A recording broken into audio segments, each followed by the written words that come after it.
Hi, my friends. I'm sorry I didn't read last night. I missed you guys. But today, let's get ready for chapters 10 and 11 of Mr. Popper's Penguins. Shadows.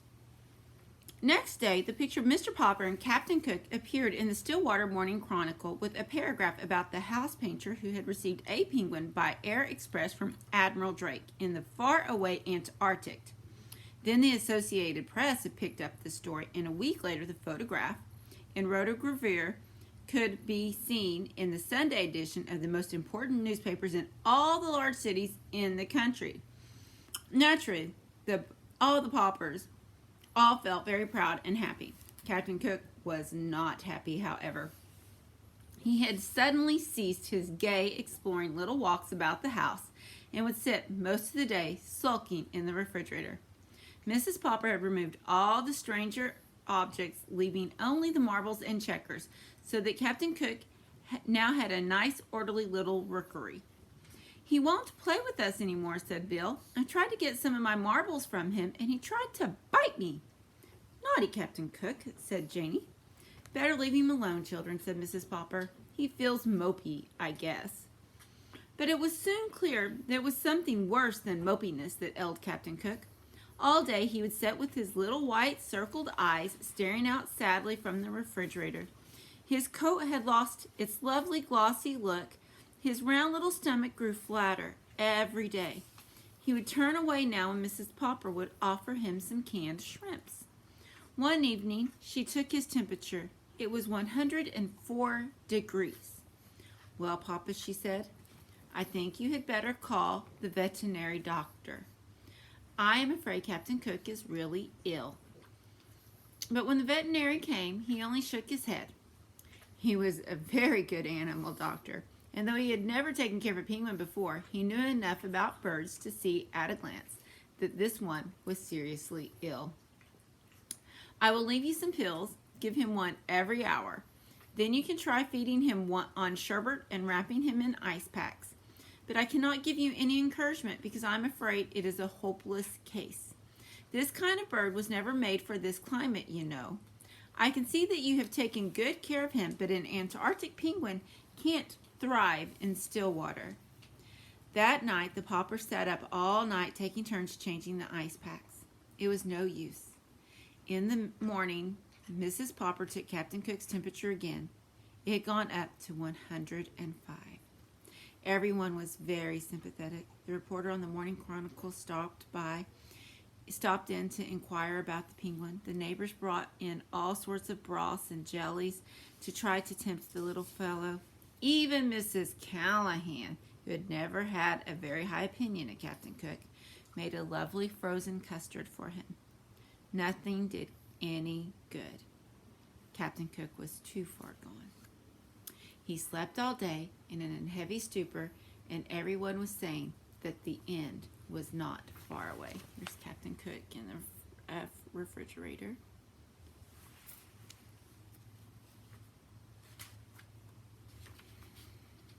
All the Poppers had grown terribly fond of the funny, solemn little chap, and Mr. Popper's heart was frozen with terror. It seemed to him that his life would be very empty if Captain Cook went away. Surely someone would know what to do for a sick penguin. He wished that there was some way of asking advice of Admiral Drake away down at the South Pole, but there was not time. In his despair, Mr. Popper had an idea. A letter had brought him his pet. He sat down and wrote another letter. It was addressed to Dr. Smith, the curator of the great aquarium in Mammoth City, the largest in the world. Surely if anyone, anywhere, had any idea what could cure a dying penguin, this man would. 2 days later, there was an answer from the curator. "Unfortunately," he wrote, "it is not easy to cure a sick penguin. Perhaps you do not know what we too have in our aquarium at Mammoth City, a penguin from the Antarctic. It is failing rapidly in spite of everything we have done for it. I have wondered lately whether it is not suffering from loneliness. Perhaps that is what ails your Captain Cook. I am therefore shipping you, under separate cover, our penguin. You may keep her. There's just a chance that the birds may get on better together." And that is how Greta came to live at 432 Proudfoot Avenue. Chapter 11. Greta. So Captain Cook did not die after all. There were 2 penguins in the refrigerator, one standing and one sitting on the nest under the ice cubes. "They're as like as 2 peas," said Mrs. Popper. "As 2 penguins, you mean," answered Mr. Popper. "Yes, but which is which?" At this moment, the standing penguin jumped out of the ice box, reached inside, and took one of the checkers from under the sitting penguin, whose eyes were closed in sleep, and laid it at Mr. Popper's feet. "See, Mama, he's thanking me," said Mr. Popper, patting the penguin. "At the South Pole, that's the way a penguin shows its friendship. Only uses it as a stone instead of a checker. This one must be Captain Cook, and he's trying to show that he's grateful to us for getting him Greta and saving his life." "Yes, but how are we going to tell them apart? It's very confusing." "I will go down in the cellar and get some white paint and paint their names on their black backs." And he opened the cellar door and started down, nearly tripping when Captain Cook unexpectedly tobogganed down after him. When he came up again, Mr. Popper had a brush and a small paint can in his hands, while the penguin had a white Captain Cook on his back.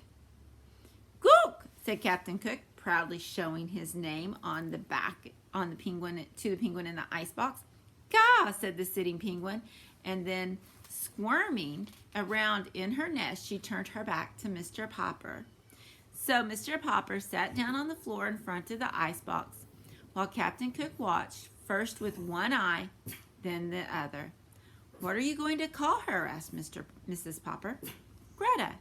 "It's a nice name," said Mrs. Popper, "and she seems like a nice bird too. But the 2 of them fill the icebox, and pretty soon there will be eggs, and the next thing you know, the icebox won't be enough for your penguins. Besides, you haven't done a thing about how I'm going to keep the food cold." "I will, my love," promised Mr. Popper.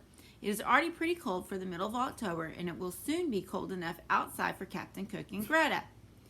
"Yes," said Mrs. Popper, "but if you keep them outside the house, they might run away." "Mama," said Mr. Popper, "you put your food back in the icebox tonight, and we will just keep Greta and Captain Cook in the house. Captain Cook can help me move the nest into the other room. Then I will open all the windows and leave them open, and the penguins will be comfortable." "They will be comfortable, all right," said Mrs. Popper, "but what about us?" "We can wear our winter overcoats and hats in the house," said Mr. Popper, as he got up to go around and open all the windows. "It certainly is colder," said Mrs. Popper, sneezing. The next few days were even colder, but the Poppers soon got used to sitting around in their overcoats. Greta and Captain Cook always occupied the chairs nearest the open windows. One night, quite early in November, there was a blizzard, and when the Poppers got up in the morning, there were large drifts of snow all over the house. Mrs. Popper wanted to get her broom and have Mr. Popper bring his snow shovel to clear away the drifts, but the penguins were having so much fun in the snow that Mr. Popper insisted it should be left where it was. In fact, he even went so far as to bring an old garden hose up from the basement and sprinkle all the floors that night until the water was an inch deep. But the next morning, all the Popper floors were covered with smooth ice, with snow drifts around the edges near the open windows. Both Greta and Captain Cook were tremendously pleased with all that ice. They would go up on the snowdrift at one end of the living room and run down, one behind the other, onto the ice, until they were running too fast to keep their balance. Then they would flop on their stomachs and toboggan across the slippery ice. This amused Bill and Janie so much that they tried it too, on the stomach of their overcoats. This in turn pleased the penguins greatly. Then Mr. Popper moved all the furniture in the living room to one side so that the penguins and the children would have plenty of room for real sliding. It was a little hard at first to move the furniture because the feet of the chairs had frozen to the ice. There's everyone tobogganing and playing in the ice. Toward afternoon, the weather got warmer and the ice began to melt. "Now, Papa," said Mrs. Popper, "you really must do something. We can't go on like this." "But Captain Cook and Greta are both fat and sleek, and the children have never been so rosy." "It may be very healthy," said Mrs. Popper, as she mopped up the flood. but it's very untidy. I will do something about it tomorrow, said Mr. Popper. And then here's Greta.